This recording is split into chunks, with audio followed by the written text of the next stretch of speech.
I'm Al McFarlane. Welcome to The Conversation with Al McFarlane. I'm glad to be here and glad to have you along as well.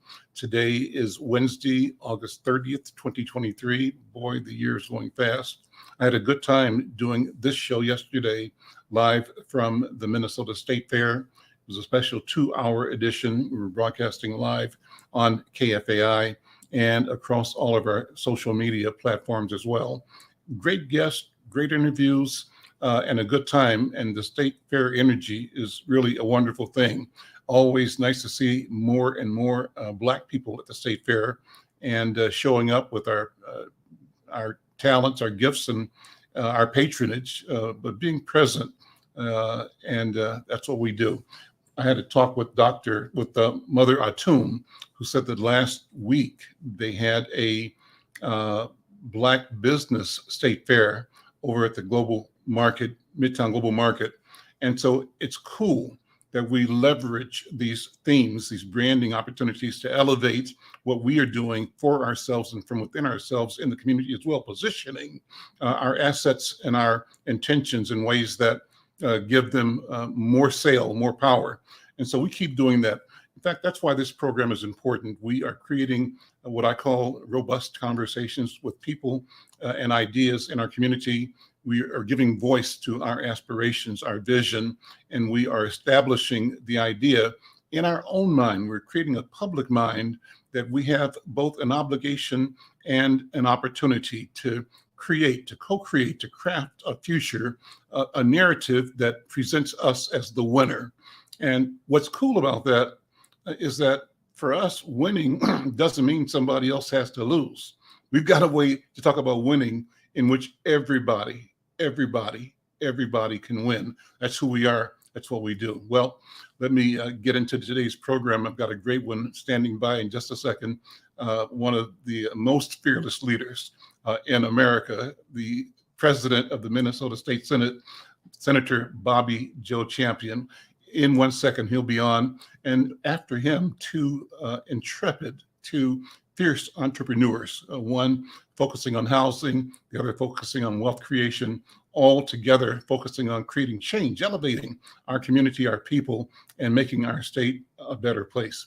Before we go forward, I want to remind you and invite you to support this conversation by subscribing. Go to YouTube Insight News MN and hit subscribe, share, and like, and tell everybody you know that they should be a subscriber. It costs you nothing, but you are really advancing the work by being in community with us here, doing the conversation with Al McFarlane. YouTube Insight News MN, subscribe, share, and like. We also are streaming at the YouTube channel of the Black Press of America, Black Press USA. We're streaming on 3 Facebook platforms. We're streaming on Twitter, and we're streaming on LinkedIn. We're connecting every way we can. We think that the connection is what makes the difference. Well, finally, before I start, I want to say that our friends over at the Minnesota Department of Health join us. We join them in promoting awareness and prevention and vaccinations for the COVID-19. And even though the pandemic is declared officially over, we know that the COVID-19 virus and challenge is still a problem. And we need to be prepared to follow protocols. In that regard, we're lifting up different organizations within the community that are doing the work of helping you protect yourself and your family. The Minnesota POC, People of Color Pride, presents a back to school bash coming up on the 1st in a couple of days, September 1st. And it's going to be over here in North Minneapolis at 2517 Golden Valley Road. It's called the Back to School Bash. And they're going to be giving away school supplies, having some food and fun games, free haircuts. It's going on from 10 o'clock to 1 p.m. For more information, 651-775-5733. Remember, be safe, stay safe, practice the protocols, and we're going to get through this and come through the other end stronger and better. Well, let me begin by bringing in Senator Champion. Brother Senator Champion, Mr. President Champion, good afternoon. Welcome once again to the conversation with Al McFarlane. How you doing? Well, first of all, thank you so much for having me, Al, and it's always so good to see and hear your voice. I must say, your person was trying to make sure that my head was strategically positioned, and so I thank him in advance for trying to make us look That's good. halfway decent. So sorry that I'm not always the most obedient person when it comes to making sure I have another computer so I could make sure my head was the right place. But thank you, Al. Thank you for all that you do, and thank you for inviting me on to this conversation with Al McFarlane. Well, you look great, first of all. And again, thank you. Let's jump right into it, though. What are the top things top of mind for you? I want to do two things. One, have you review again, once again, the accomplishments of the last session and what still needs to be worked on after the session, and what priorities are you setting for the session coming up next year? Well, thank you so much for allowing me, first of all, to look back and to celebrate now and then to Hmm. look forward. So, if I look back, I think we had a very productive legislative session by all accounts. It's pretty mind blowing when you think about all that we were able to accomplish with making sure that we had a trifecta, because the whole idea was, how do we move Minnesota forward? Sometimes, Al, there are so many things that we've been working on for a long time, and it's sometimes surreal just to know that we got it passed now, right? I can think of Restore the Vote. 55,000 people who didn't have an opportunity to vote because they had a felony on their record that may not have had anything to do with voting, could not vote, could not participate in our democracy. And now they have an opportunity to do that. Or if you're talking about the PRO Act, women making a decision as to what they want to do with their body, and for government not to make that decision for them, regardless of the way we feel about it. A woman should be able to choose and make the decision Hmm. as to what she should do with her body. 100% energy. I was in Puerto Rico not long ago, and just looking at climate change and fighting climate change. And the reason why we have to do it, because guess what? Our Earth is warming at an alarming rate, right? And what are we going to do in real time in order to help? Even the Crown Act, I think it's important for people, especially Black women, to be able to go to work and wear their natural hair, and for them to be judged on their skills and qualifications, and not someone discriminating against them because of their hair. Juneteenth as a holiday is the first time that Juneteenth as a state holiday. It makes me think about Randy Stanton, for an Yeah. example, Yep. right? Yep. Or all those who carried this bill and fought for this even before me. Or me even think about growing up in North Minneapolis, and I know Kenya McKnight is on, and she can probably attest to this. Growing up in North Minneapolis, where the Way and Spike and others had Youth Appreciation Day, or Freedom Day is what they called it, right? In order to celebrate who we are and our freedom.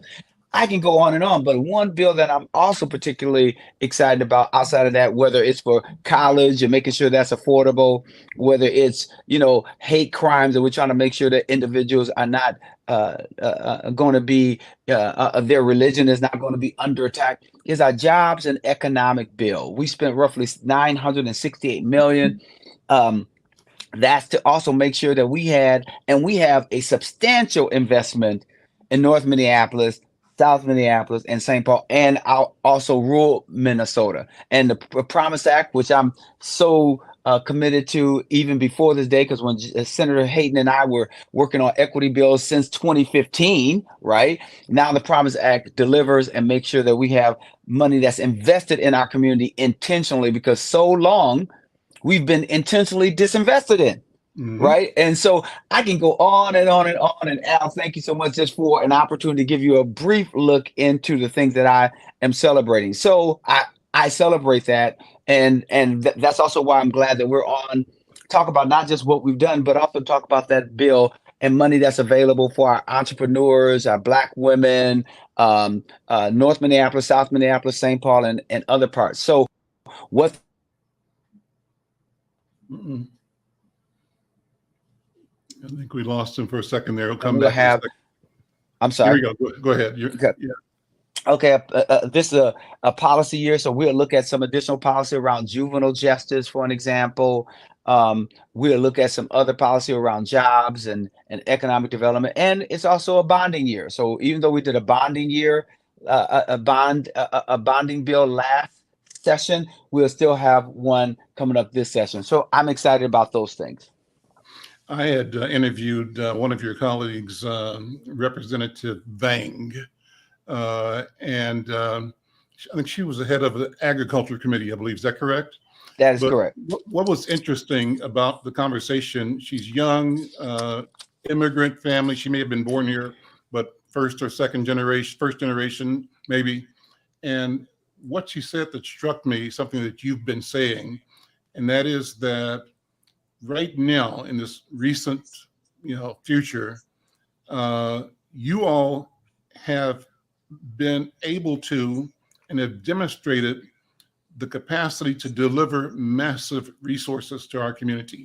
And you've talked about that for years. You and Senator Jeff Hayden have been out there on the front line. And the history was that, sometimes the powers that be, the people that were entrenched, felt like, we're kind of at the margin and not a big deal. But your perseverance and pushing has enabled the emergence of a crop of BIPOC legislators that find themselves with a lot of power. And that's different. So describe the difference. Is that a fair description? That's a fair description, Al. Think about this, that Jeff Hayden and I were the only two Black senators at one time. Of course, we had dynamic duo. The dynamic duo, right? We were always our yin and yang, right? We were always making sure that we could cover as much ground as possible. And that isn't to disrespect, for an example, Senator Harrington, who was before us, or Dr. Robert L. Lewis, who was the first African-American that was elected in 1972 from St. Louis Park, by the way. Let me give some love to St. Louis Park. Mm-hmm. But now we have the most diverse House and Senate, right? Even where I am, I got Senator Zainab Mohammed, Senator Claire Umu-Verbaden, Senator Aaron McQuaid, and others, right? Mm-hmm. But they have power and they have the foresight, they have the value system that makes sense. And so over in the House, we have Rena Moran. Remember when I used to be in the House and Rena Moran was over there, and now we got Ruth Richardson over there. We got others who are like, serious about change and clear, right? And having that level of clarity is important. So it's really exciting to think about what we're doing, because it is true. If you're not at the table, then you're on the menu.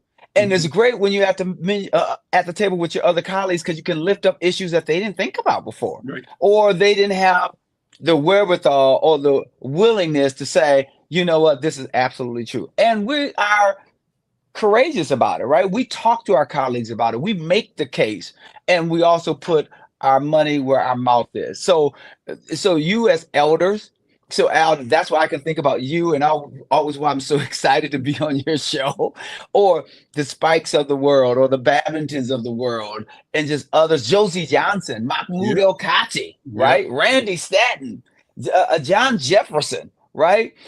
Gregory Gray. I still give respect where respect is due, but just think of the shoulders that we all stand on.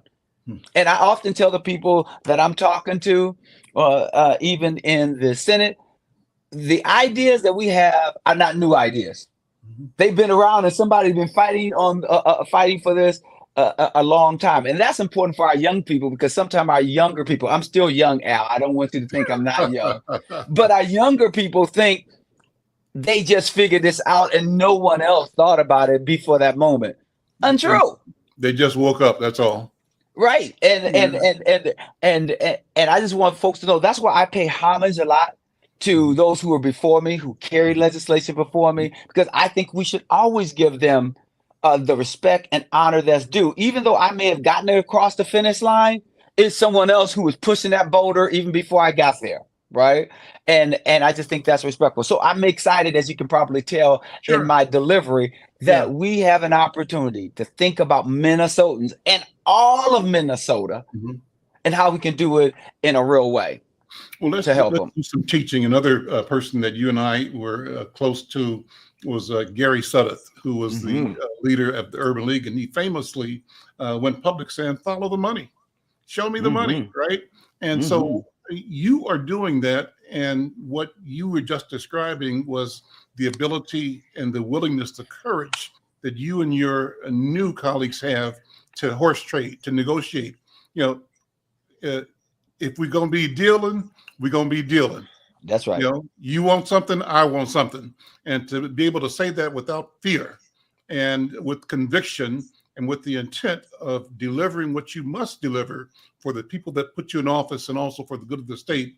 That's what I see you and the team doing. But talk about the money that comes to our community in this, out of this historic trifecta legislative session. So it's two things I want to make sure that I ground in this discussion. One is Senator Carrie Disick for me. She is our Senate Majority Leader. She's a part, I'm a part of leadership with her, but having another leader or leaders who understand what we're doing. Well, I didn't have to convince her, right? She's already like, yep, absolutely. Right. Yep. And so that was important. Number two, for us to understand that what's good for, let's say, for an example, North Minneapolis or Senate District 59 is good for the rest of the state too. Yeah. Right. And so, believe it or not, Al, as president, I'm now also on the IRRB, which is on the Iron Range, right? Yep, so yep. they've never had anyone who looked like me or come from the geographical location that I've come from. But the interesting thing is to be able to have robust discussion with them and get them to understand that, yes, I want to meet your need, but I also need you to meet my need. Yep. And how can we work together? Because it doesn't have to mean one person doesn't get something. We can say, hey, how do we all win? You said that earlier when you said winning. Yeah. Winning mean it doesn't have to mean that that you get and I don't. Everybody can win. That's right. How do we do it? And so with our bill, the jobs bill, the incredible investments that I was very intentional, and also Representative Hassan, want to give her credit, and Senator Muhammad, all the others that worked with me. It was very important for us to be very intentional about where resources went to. We didn't want to forget rural Minnesota. That's why there's money in there for rural Minnesota. We didn't want to forget suburbia. There are resources there. But guess what? I made the argument, along with others, that yes, we need to disproportionately put money in North Minneapolis and South Minneapolis and St. Paul, because guess what? These are the communities that have been traditionally disenfranchised, right? Or folks didn't make any real large investment in, right? So when I made that argument and grounded it in history and what is equitable, not equality, what is equitable, guess what? And then our folks were able to come to the table and be able to deliver. See, that's the other part of it. You can talk about resources and what should go, but everyone's going to ask you the question of, well, who's able to do it? We then could rise up NDC, which is Neighborhood Development Center, or MEDA, which is led by a Black woman, by the way, Renee Dawson, or MEDA, which is Metropolitan Economic Development Association. We call it MEDA, which is led by Dorothy Bridges. Yep. Right?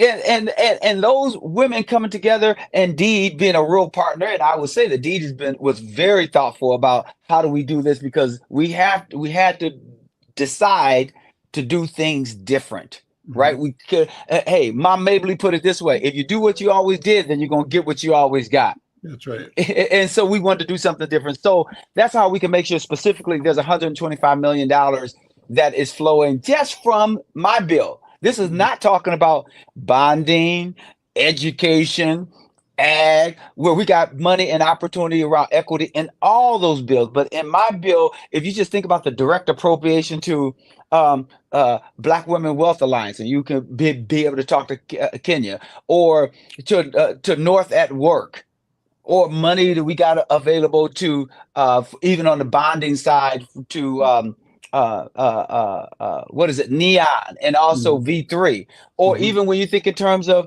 Girls Taking Action, Dr. Verna Price, or even Dr. Bravada Akinsanyas in another bill. But we're very intentional all the way across industries and disciplines to say that we need to have a place there. And so I'm excited about the fact that we got money. I think we lose the bandwidth for a second, probably get him back in a second. Al McFarlane here, talking with President of the Senate, Senator Bobby Joe Champion out of North Minneapolis. I think he's back up now. Yes. There we go. Go ahead. Yeah. Well, I was just saying how we got money, direct appropriations, and we got competitive grants, and we got money that was directed specifically to businesses as well. So that we have training, support for businesses. And remember this, in that $125 million, that is very clear as to what areas that it should go to. I didn't want there to just be a pot and everyone compete for it, because then we will always get left behind. Because there are Mhm. some paper tigers that are much more strategically put together when it comes to being able to say what they will and will not do with it. Mhm. So North Minneapolis has a pot, South Minneapolis has a pot, St. Paul has a pot, and also rural Minnesota has a pot as well. So that was very intentional as well. Awesome. And so we know we had a unique situation with the surplus. What does it mean going forward? Have we been able to, Senator Champion, hardwire the process in a way that as we go on, we might not have these budget windfalls that we had this year, but have we changed the process so that things that we are brought into the arena of opportunity can stay and grow, and that the opportunity window expands to bring more of our people? How do we get exponential in serving and creating vibrant Black community, Black economy, and community economy as well? What do you think? Well, one of the things I think is important for us to do, and I think you and even Al Flowers, and others, how you hardwire these things is you demonstrate the success of what it is that you're doing, Hmm. right? So, yes, we have to think outside the box to communicate to our people, make sure that they're ready, make sure all the agencies are doing what they're supposed to, because it's about empirical data too, because they will say, oh, well, we gave you the money, but no one used it, right? And we know that can be by design. So we have to make sure we are designing opportunities for our people to know about it and to get in there and be prepared and making sure that it gets where it needs to get to. Here's the second part of that. We know that there was a reluctance to give money to us and other nonprofits because of other things, other challenges that had nothing to do with us, like Right, feeding our futures. right. Unfortunately, that had nothing to do with this. But I tell people this all the time. If one Black organization does something, it sets us all back, because now they're going to use that as the example. But we have to push back against that as well, right? Which I Mhm. did. Which is when they kept bringing that up. I said, well, wait a minute. Don't we have for-profit entities that sometimes don't do what they're supposed to? So Hmm. why are we going to focus on nonprofits, and why are we Hmm. going to focus on something that allegedly was that involved Black or brown people? A crime or unfortunate situations don't start or end with us. So that is how we make it possible. Because guess what? Deed is going to come back with a report to the legislature. Others are going to come back. And so if you have the right people still in place, that's how you hardwire it too. Because the Hmm. people who are making the decisions, if they're in the position to make the decision, then they will feel courageous enough and supported enough in order to hardwire it and say, not only are we doing it now, but this is an example of what we can do in the future and tweak it if we need to in order to make it stronger. I know you got to leave in a couple of minutes. I wanted to shift a little bit as if we're talking at the barber shop. And if I saw you up there at the barber shop, I'd say, Bobby Joe, Bobby Joe, uh, what you think about Donald Trump and what you think about what's going on nationally? What does that mean for the spirit of the country, and how does that trickle down to what happens in even our little neighborhoods? And I'm thinking about two things. One is that horrific shooting at uh, Jacksonville, where the armed Mm, person felt motivated, inspired. He was mentally, challenged, but he killed three hmm people at a Dollar General hmm store. And I'm thinking about also the stuff that happened at Montgomery, where these guys felt privileged to assault a city worker at the dock, but they met a hmm resistance from the community that at one level, some people are saying, while we decry violence, but there is something healing about that. What do you think from the barbershop conversation point of view about these big stories? Well, first of all, let me start here. If you and I were at the barber shop, my son would tell me that he doesn't know why I'm at the barber shop. I'm there to get a head massage because I don't have any hair, first Well, of all. But I love him, right? yeah. Um, but Al, you're right on. There's so many things that's going on in our society that we have to pay real attention to, because if we dismiss it and don't deal with it in real time and be intentional about our reaction to it, then it will create only a continued erosion of our democracy. So let's start here. Donald Trump, for an example. He is a person who served as president. We believe there's no one that is above the law. It's really clear from Georgia and other places that he intentionally tried to call and press them to find him the votes that he needs in order to continue to become president. Secondly, even with the information that's put forward, we started losing this battle years ago when we let Donald Trump and the others start normalizing alternative facts. Mm-hmm. When we start normalizing that phrase, that means a person can look at the sky being blue and could say that based on my truth, it's green. Mm-hmm. No, here's a fact, right? When are we going to go back to fact? And that's important because if we're not careful, we will begin to accept behavior that undermines our democracy and threatens our future. And what did Martin Luther King said, a threat to justice anywhere is a threat to justice everywhere. So here we have a person who is now charged in at least 4 different places or spaces about their behavior, along with individuals who participated, right?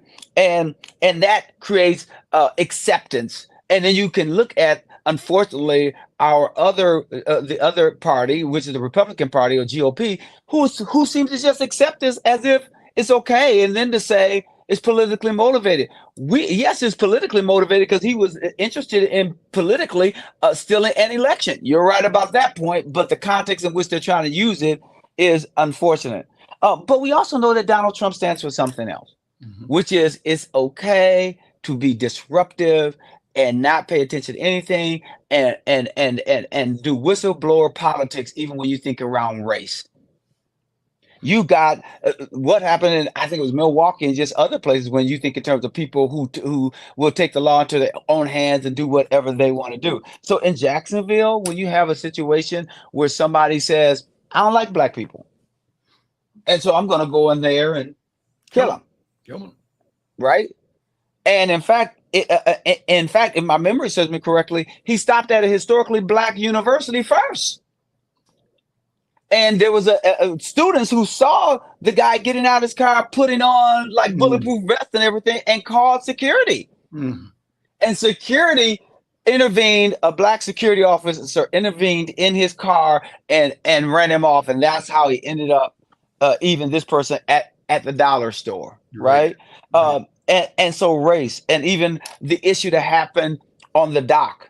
Right. And all the worker was trying to do, the black worker was trying to do is just say, hey, you can't park your boat there. But privilege will blind individuals who think they can do anything or anything they want. I was on vacation just to show you how this could run rampant. I'm in Florida. My sons are with me.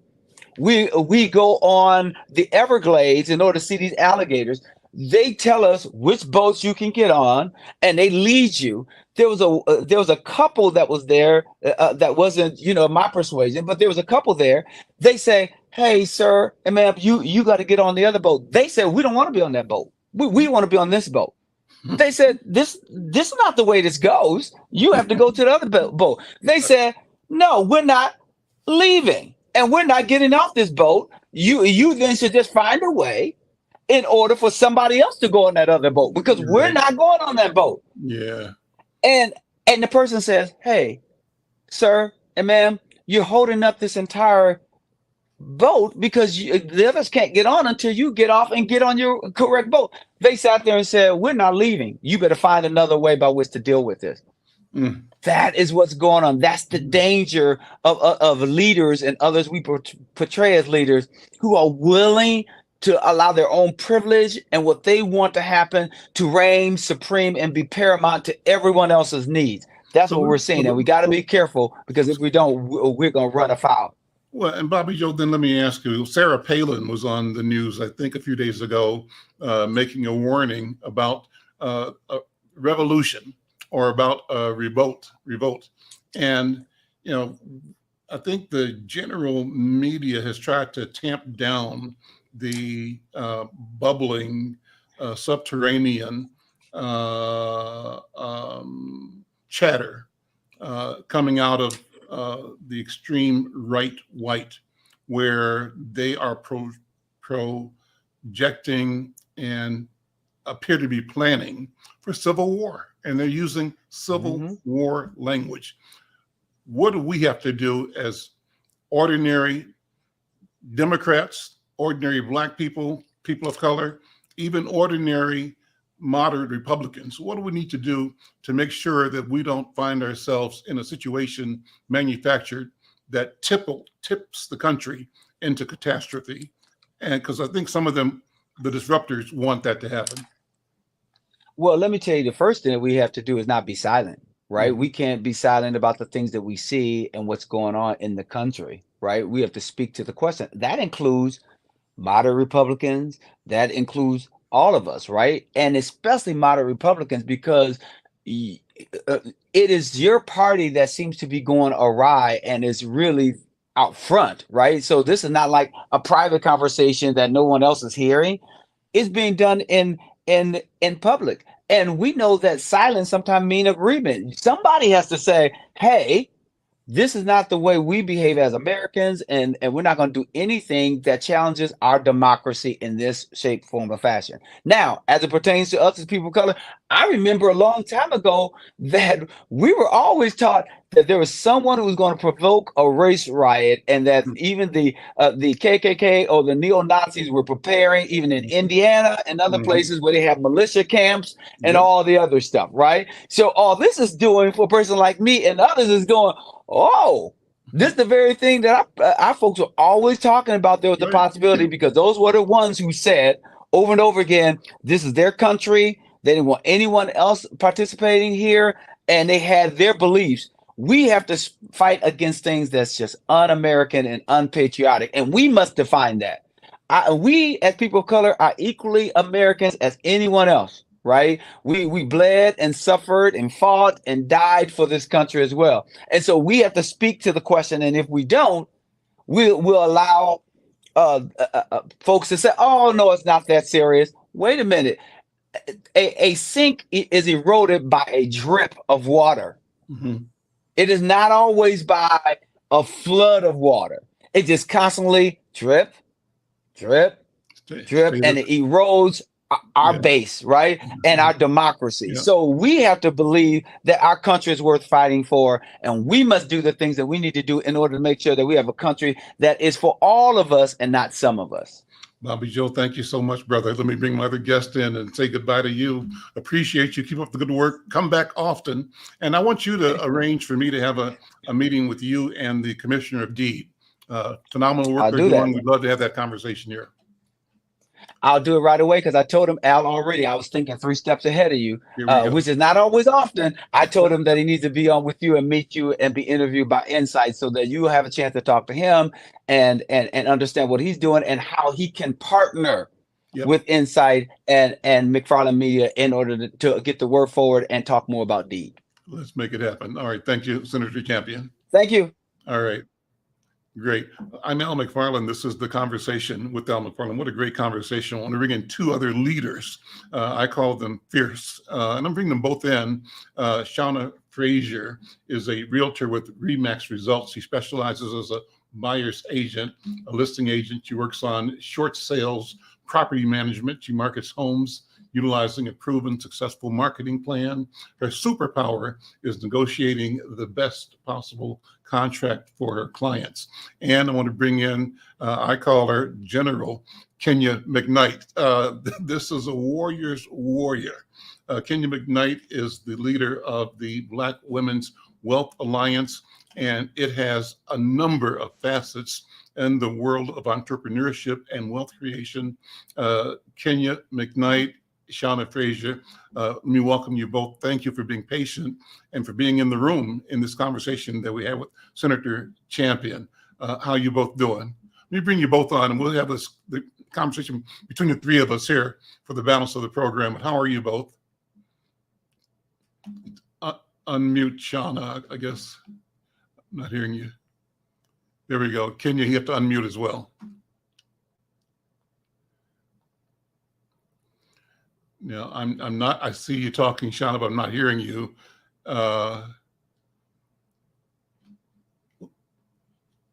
There we go. Okay. How about I now? hear you. Good. Okay, hear you perfectly. Shawna, do I have your voice yet? Not yet. So you got to work that out. Bosh, work that out for me. Kenya, how you doing, I am cousin? wonderful. How about yourself? I'm doing well. Give me the update on Black Women's Wealth Alliance. What's going on top of mind with you? And then we'll bring Shawna in for the same question in just a second, okay? Yeah, sure. Amazing. So always good to see you. Thank you for continuing to invite me to these conversations. I love it. Absolutely. As Senator Champion mentioned, we received a direct appropriation from the state this year for $1 million to do some workforce training, which we're excited about because we, as you know, we own the 1200 West Broadway building that we're still renovating, and we've turned it really into a mini school that focuses on 4 nodes, which we're really excited to launch, called the B Pathways. And it has 4 nodes of beauty, wellness, some general retail, and food. And so the entire building is an incubator space for Black women entrepreneurs, but also that will train future workforce across those industries. So we're super excited. That's the biggest thing happening with us. We have Open Streets coming up on September 16th, which we're super excited about. We have, Chadwick doing the avant-garde programming our stage. We have the Ella Means Fish House that's going to be featured in our food space. We have Truth Maze and the church drummers, doing some drumming, TKO Drumline, the young people doing drumming. We have a lot of performances, several vendors. The state of Minnesota will be there. The Department of Commerce, who's hiring.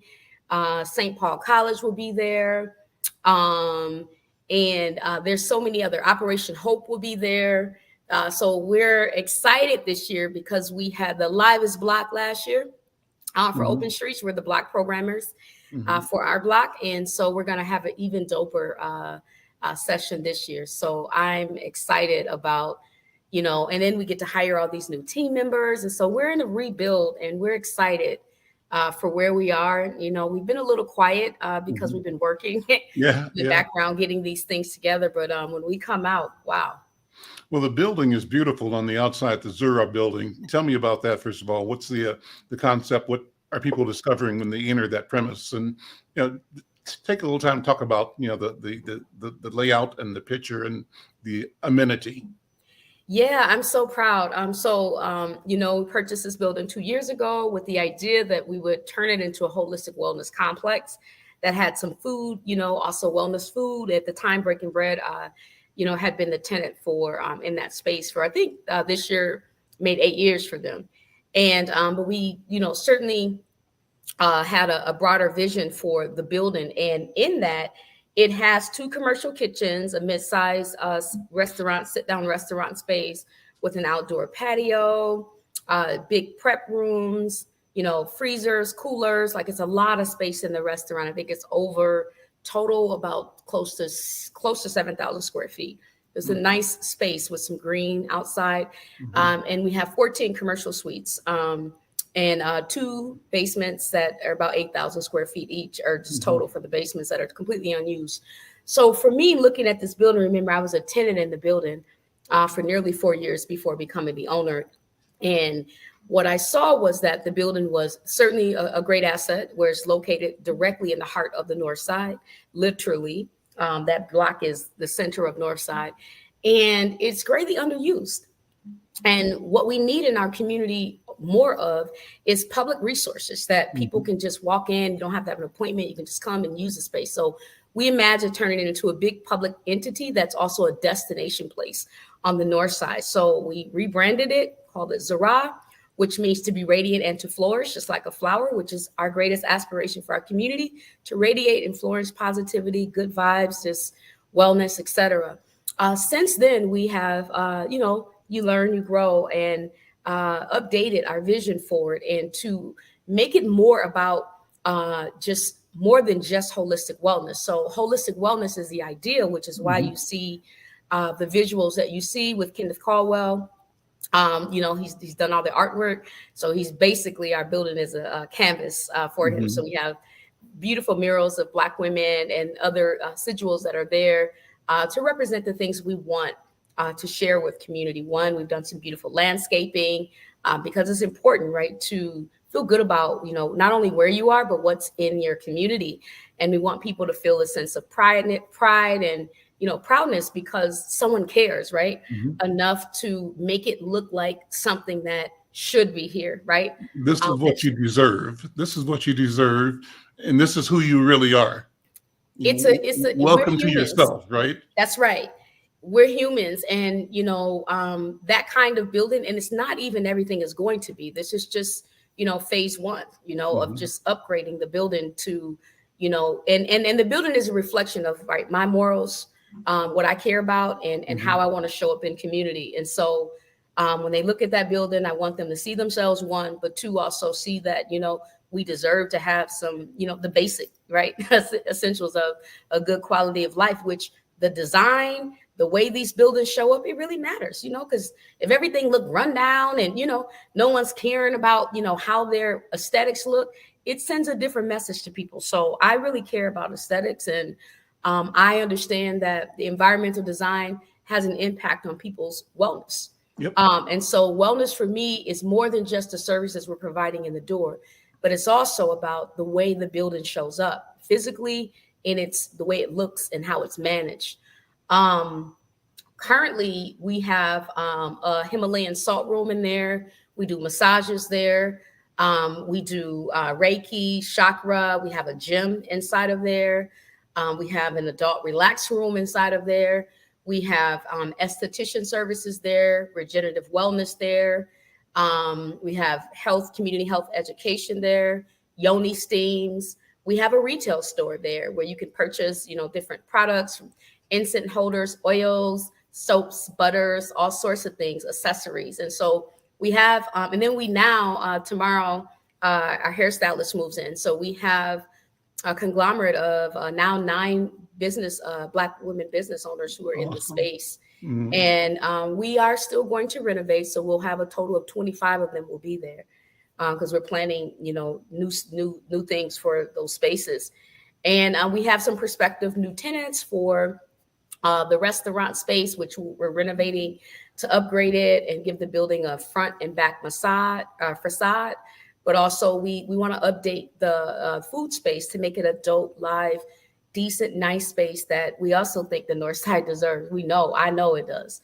So, and as you know, Breaking Bread is transitioning out of the space right now, kind of bittersweet. And, they've done an amazing job over these last 8 years being there in the space. And just with their work overall, I've been there from day one when they were cooking, in the churches. And I know that they're looking for their forever home. Sure. I'm very hopeful and supportive of them. We just have a different vision for what we like to do forward. So we've given them an extension, on their lease, almost 2 years now, and have worked with them, the entire time over the process, despite what came out in the news article. We'll deal with that another time. But I know for me, keeping the integrity in the front is important. We love them. We value them. And we know they'll continue to be successful. They have a location in St. Paul, and they have had food trucks for a while now that they'll be launching into, and they'll continue being successful. Oh, yeah. And we will change as well. Change is change. Change is change too. Well, look, and I mean, it's a whole nother thing I can say, but the reality is that it's business, and I also am responsible for making sure that we can maximize the impact of the building, and our business model is conflicted. I really do want to see an active, engaged space, and the building is underutilized. That's the most that I'll say, and it's my job to make sure that more operators have opportunity to be in the space as well. Enough said. Let's try to bring Shawna back in again. Shawna Frazier, you there? We lost your sound for a minute. Can you hear me? I hear you Yes. perfectly. Wonderful. Welcome. Thank you for having me. I'm so excited. Absolutely. Well, I always love talking to Kenya because of the energy and the power that she brings and exudes in her work and in person. Oh, yes. And I know you have the same spirit, same clarity and conviction. Talk about your work in real estate, helping people create opportunity for themselves, and in doing so for a community. I just want to say Shawna is amazing, inspiring. I love your social media. Keep Thank you. lifting us. Thank you, Black woman. Listen, right back at you, right? So just a little bit about me for your listening audience. My name is Shawna Frazier. I am a real estate agent with Remax Results. I'm a team leader and a coach, and I've been helping families buy, sell, and invest for over 20 years, and I absolutely love it. I'm a part of 9,000 Equities, which is phenomenal, and together we have been doing some amazing things. We have helped over 600 families. And that's just from last year. I just was able to get pulled into David McGee and Jeff and them over there. They're just, it's just amazing. So we have the same goals in mind when it comes to the community and helping people become homeowners.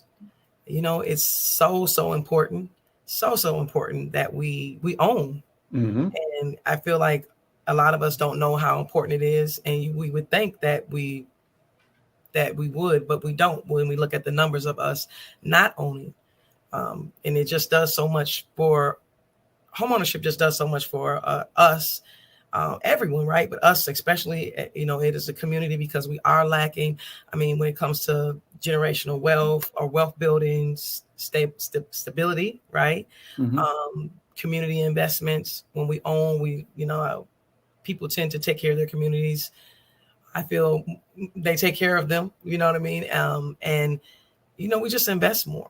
Let me ask you both, how did we get sidetracked? I don't want to spend more than a minute or two on this, but how did we get sidetracked? Because coming out of the era of enslavement, we did the phenomenal in building communities and building with each other. And at some point in time, I'd say in the past generation, somehow, like talking about home ownership, for example, Shawna, you and I know people that ought to be homeowners that aren't. Yes. And haven't thought about it. And it blows my mind. I'm talking about people in my family. Why don't you own a home? And so what happened?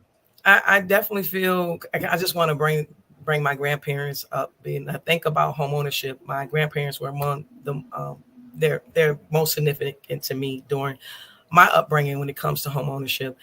They held a prominent place in our community, especially when revolving around home ownership. It was 7 of them, and only 1 didn't own. And every house that my grandfather bought, when I learned later in life, he wasn't supposed to be there.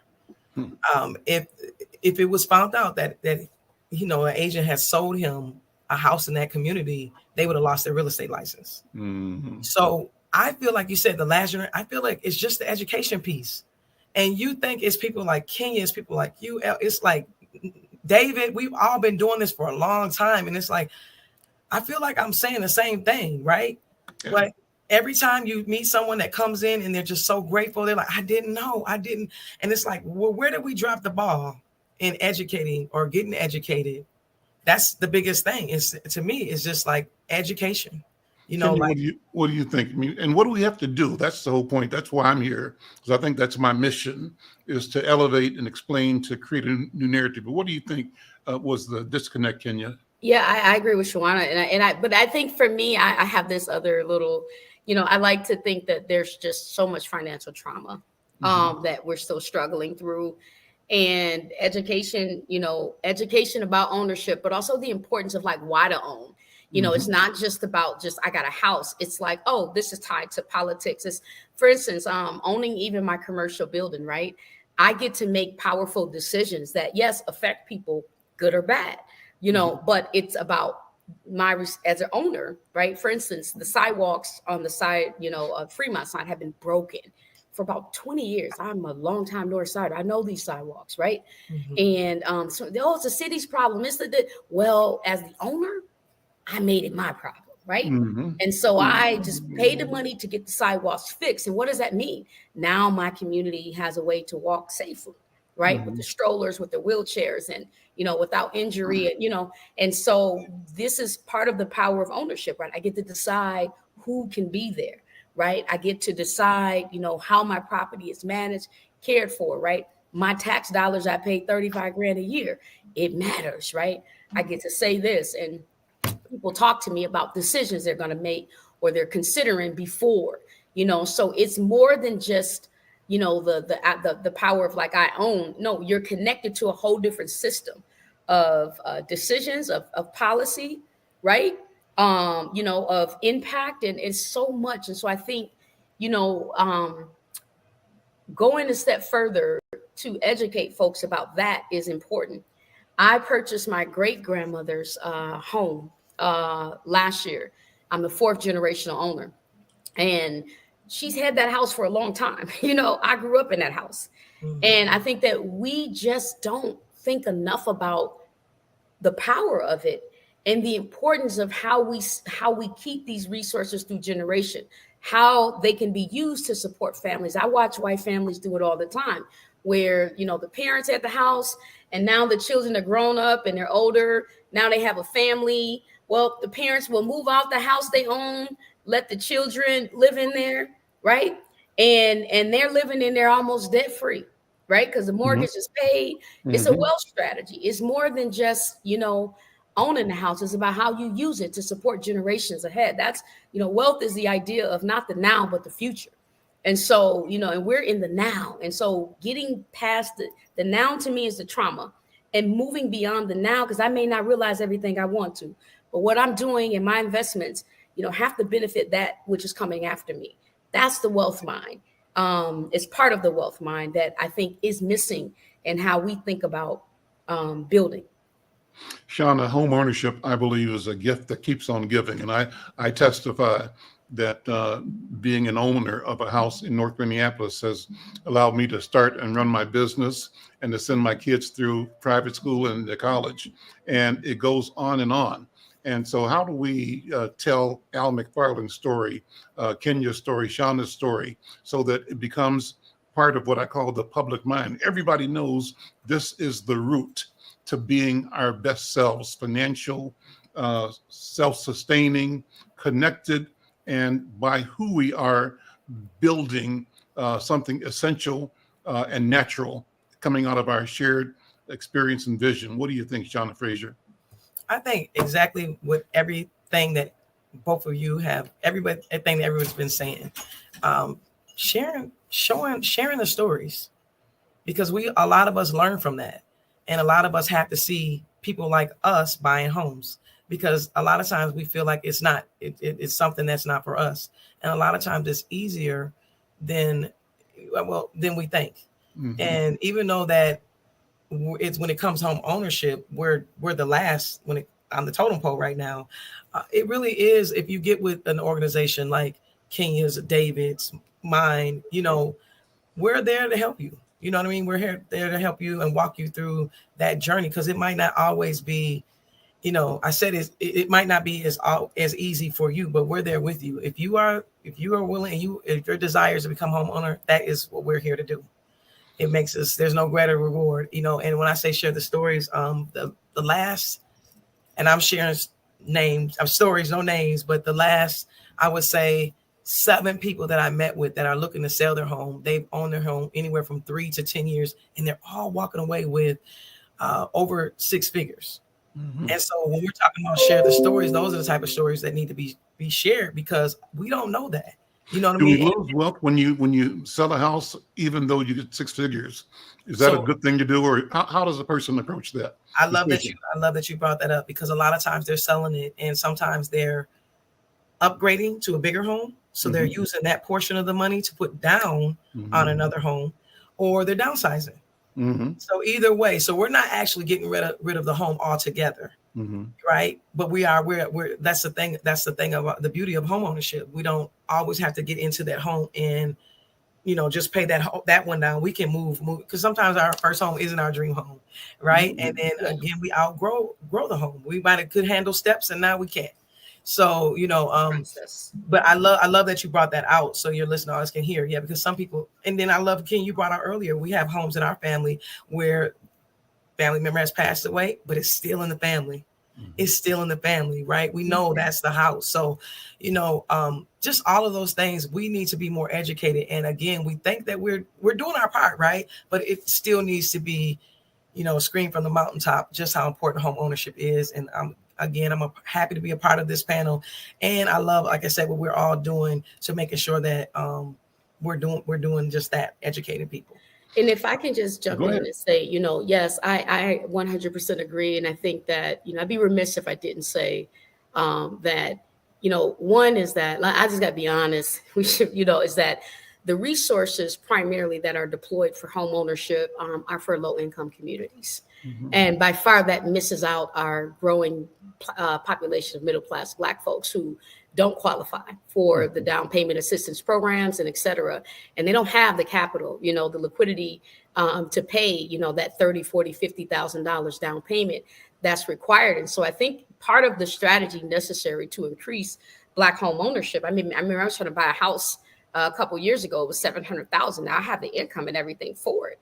But I didn't qualify for support. What I didn't have was the $70,000 that was required of me to put down. And so I think this is where we're missing Black folks. We're saying do better. And as we're trying, to build, there's not any support, for that when you reach outside of poverty, and so if we're really going to make, I think, real segue or more significant segue than we are making, because we're making good progress. I want to make sure we keep that intact, but we've got to figure out a tool and resources to support that base of people, because otherwise we're saying, all the savings, all the assets, liquidate everything you have just to buy this house. And you're the person, right? You're the person in your family. And so you've worked hard and you don't have it all, but you've got to give away everything just for this house. And so I think that's part of the deficit in the wealth game that we're dealing with. And until we figure out some real tools that will support upper mobility of Black folks in a real way, that isn't about building you from poverty, but saying now that you made it above the threshold just a little bit, we can still help you along the way. And we're leaving that population out, which means we're missing out on real Black wealth building. So that's my plies. And I just want to make sure, because we can't keep talking about it just from the perspective of low income. We're not all that. And we work hard not to be, right? And so, but where and how we meeting our folks as they reach over that threshold, then we don't find ourselves being criminals, having to lie about income and all this just to get. Which comes to the value of having President Senator Bobby Champion and a growing number of representatives and managers and leaders in positions in public sector. I think we have to lean on them and lean with them and allow them to lean on the apparatus to make it deliver value for us. That's what I think. Got a minute left. Shawna, give people contact information. Somebody wants to buy a house right now and they need your advice. How do they connect with you? ShawnaFrazier.com, Shawna Frazier 952-220-5802. Reach out to me. I love to help. Can I just say one other thing? Yeah. We got a home buying event tomorrow evening. It's virtual. So if you're someone that would like to attend, text me and I'll send you the link to RSVP. We're also going to be at the Back in the Day Saturday. That's the Back in the Day Southside event. And we're going to be giving away free backpacks, and there's going to be all kind of free information. Come down there and eat, smile, laugh. Again, 9,000 Equities is doing some amazing things. If you are interested in being a part of that, we'd love to assist you. So reach out to me again, 952-220-5802. Thank you. Kenya, final shout out to anybody? Yeah, I'm going to say, don't call me if you want to buy a house. Call Shawna.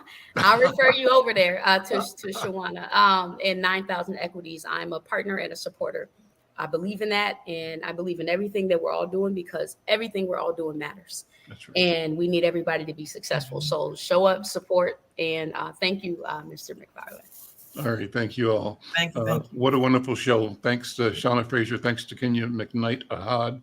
Thanks to Senator President of the Senate, Bobby Joe Champion. And thank you for listening, being a part of this. Remind you, support by registering, by subscribing.